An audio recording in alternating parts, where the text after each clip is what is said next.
നമസ്കാരം. മലയാളി വാർത്തയിലേക്ക് സ്വാഗതം. എത്രയൊക്കെ വിവരവും വിദ്യാഭ്യാസവും ഉണ്ട് എന്ന് പറഞ്ഞാലും ഇപ്പോഴും ഓൺലൈൻ ചതിക്കുഴികളിൽ ചെന്ന് വീഴുന്നവർ ധാരാളമാണ്. ദിവസവും നിരവധി വാർത്തകളാണ് അല്ലെങ്കിൽ പണം നഷ്ടപ്പെട്ടിട്ടുള്ള കേസുകളാണ് ദിവസവും വരുന്നത്.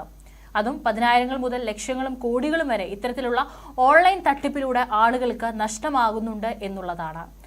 ഏതായാലും ഇപ്പോൾ ഓൺലൈൻ തട്ടിപ്പിൽ 2 ലക്ഷത്തോളം രൂപ നഷ്ടമായ വിദ്യാർത്ഥിനിയുടെ പണം കണ്ടെത്തി നൽകിയിരിക്കുകയാണ് ജില്ലാ സൈബർ പോലീസ്. യൂട്യൂബിൽ കമന്റ് ഇട്ടാൽ വൻ തുക പ്രതിഫലം ലഭിക്കുമെന്ന് വിശ്വസിച്ച് പണം നിക്ഷേപിച്ച എഞ്ചിനീയറിംഗ് കോളേജ് വിദ്യാർത്ഥിനിക്കാണ് പണം നഷ്ടമായത്. ഒരുപക്ഷെ ഈ ഒരു മെസ്സേജ് നമ്മളും വാട്സപ്പുകളിലൂടെയും അതുപോലെ തന്നെ മറ്റ് സോഷ്യൽ മീഡിയ പേജുകളിലൂടെയും എല്ലാം കണ്ടു കാണും. ഒരു കമന്റ് ഇട്ടാൽ നിങ്ങൾക്ക് ലഭിക്കുന്നത് ഇത്ര രൂപയായിരിക്കും എന്നൊക്കെ പറഞ്ഞുകൊണ്ട്. എന്നാൽ ചിലർ അതിനെ അവഗണിച്ചു വിടും. എന്നാൽ ചിലപ്പോൾ പണം ലഭിച്ചാലോ എന്ന് കരുതി ഇത്തരത്തിലുള്ള ഓൺലൈൻ തട്ടിപ്പുകൾക്ക് ഇരയാകുന്നവരും ധാരാളമാണ്. 2023 ഓഗസ്റ്റ് 4 1,90,000 രൂപയാണ് ഈ ഒരു വിദ്യാർത്ഥിനിക്ക് നഷ്ടമായത്. തട്ടിപ്പാണെന്ന് തോന്നിയതിനാൽ ഉടൻ തന്നെ സൈബർ പോലീസിൽ പരാതി നൽകിയതാണ് പണം തിരികെ ലഭിക്കാൻ സഹായകമായത്. 2023 ഓഗസ്റ്റ് 4 തട്ടിപ്പ് നടന്നത്. യൂട്യൂബിലും സമൂഹ മാധ്യമത്തിലും പോസിറ്റീവ് കമന്റുകൾ നൽകിയാൽ ആകർഷകമായ പ്രതിഫലം ലഭിക്കുമെന്നും വിദ്യാർത്ഥിനിക്ക് ഫോണിൽ സന്ദേശമെത്തി. ഇതിനായി 2,000 രൂപ നിക്ഷേപിക്കാൻ തട്ടിപ്പ് സംഘം ആദ്യം വിദ്യാർത്ഥിനിയോട് ആവശ്യപ്പെട്ടു. നിർദ്ദേശമനുസരിച്ച് 2,000 രൂപ നൽകി. തട്ടിപ്പ് സംഘം നൽകിയ യൂട്യൂബ് ലിങ്കുകളിൽ കമന്റുകൾ ഇട്ടതോടെ 4,000 രൂപ മടക്കി നൽകി. തുടർന്ന് 8,000 രൂപ വരെ ഇത്തരത്തിൽ ലഭിച്ചു. ഇതോടെ പെൺകുട്ടിക്ക് കൂടുതൽ വിശ്വാസം തോന്നി. പിന്നാലെ തന്നെ 1,90,000 രൂപ നൽകിയാൽ 2.5 ലക്ഷം മടക്കി നൽകാമെന്ന് തട്ടിപ്പ് സംഘം വിദ്യാർത്ഥിനിയെ അറിയിച്ചു. 1,90,000 രൂപ പെൺകുട്ടി തട്ടിപ്പ് സംഘം നൽകിയ അക്കൗണ്ടുകളിലേക്കായി അയച്ചു. പണം അയച്ച ശേഷമാണ് സംഭവം തട്ടിപ്പാകാമെന്ന തോന്നലുണ്ടായത്.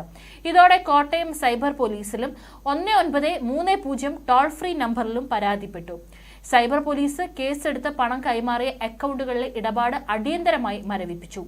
ഗുജറാത്ത് സ്വദേശി ചോട്ടോ വിശ്വസ് എന്നയാളുടെ സ്വകാര്യ ബാങ്ക് അക്കൗണ്ടിലേക്ക് 20,000 രൂപയും വഹാര എന്നയാളുടെ അക്കൗണ്ടിലേക്ക് 75,000 രൂപയും ആന്ധ്രാപ്രദേശ് സ്വദേശിനി ജംഗോ രമ്യയുടെ പേരിലുള്ള സ്വകാര്യ ബാങ്ക് അക്കൗണ്ടിലേക്ക് എത്തിയ 45,000 രൂപയുമാണ് ഇടപാടുകളായി cyber police മരവിപ്പിച്ചത്.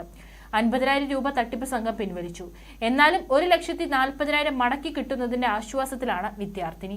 Cyber police CI VR Jagadish, SI VN Suresh Kumar എന്നിവരടങ്ങിയ സംഘമാണ് അന്വേഷണം നടത്തിയത്. പണം മടക്കി ലഭിക്കാനായി വിദ്യാർത്ഥിനി അഭിഭാഷകൻ വിവേക് മാത്യു വർക്കി മുഖേന കോട്ടയം CJM കോടതിയിൽ ഹർജി ഫയൽ ചെയ്തു. വിദ്യാർത്ഥിനിയുടെ നഷ്ടപ്പെട്ട തുക ഇടപാട് മരവിപ്പിച്ചിരിക്കുന്ന ബാങ്കുകൾ തിരികെ കൈമാറണമെന്നും CJM കോടതി ഉത്തരവിട്ടു. നിങ്ങൾ സൈബർ തട്ടിപ്പിന് ഇരയായാൽ ആദ്യ നിമിഷങ്ങളിൽ 1930 നമ്പറിലേക്ക് വിളിച്ചറിയിക്കാം. തട്ടിപ്പ് സംഘം പണം പിൻവലിക്കുന്നതിന് മുൻപ് സൈബർ പോലീസിന് ഇടപെടാൻ മരവിപ്പിക്കാൻ കഴിയും. തട്ടിപ്പുകളുടെ പിന്നിൽ ഉത്തരേന്ത്യൻ ലോബികളാണെന്ന പോലീസിന്റെ കണ്ടെത്തൽ. സാധാരണക്കാരുടെ തിരിച്ചറിയൽ രേഖ ഉപയോഗിച്ച് ബാങ്ക് അക്കൗണ്ടുകൾ തുറന്നാണ് തട്ടിപ്പ് സംഘം ഇത്തരത്തിൽ പണം കവരുന്നത്. അക്കൗണ്ടുകൾ വാടകയ്ക്കെടുത്തും തട്ടിപ്പുകൾ നടക്കുന്നുണ്ട്. അതിനാൽ തന്നെ ഇത്തരത്തിലുള്ള മെസ്സേജുകളും പണം ലഭിക്കുമെന്നൊക്കെ പറഞ്ഞുകൊണ്ട് ഇത്തരത്തിലുള്ള മെസ്സേജുകളും പോസ്റ്റുകളൊക്കെ വരുമ്പോൾ അതിൽ ഉടൻ തന്നെ ചെന്ന് വീഴാതിരിക്കുക. ഇതെല്ലാം തട്ടിപ്പാണ്. മാത്രവുമല്ല, ഇതെല്ലാം നടക്കുന്നത് പുറം സംസ്ഥാനങ്ങളിലുള്ള ആളുകളാണ്. പക്ഷേ നമ്മുടെ കയ്യിൽ നിന്ന് പണം നഷ്ടപ്പെട്ടാൽ അവർ പണം ആ അക്കൗണ്ടിൽ നിന്ന് പിൻവലിക്കുന്നതിന് മുൻപ് തന്നെ സൈബർ പോലീസിൽ പരാതി നൽകിയാൽ ഒരുപക്ഷെ പണം തിരികെ ലഭിക്കാനുള്ള വഴികളുണ്ട്.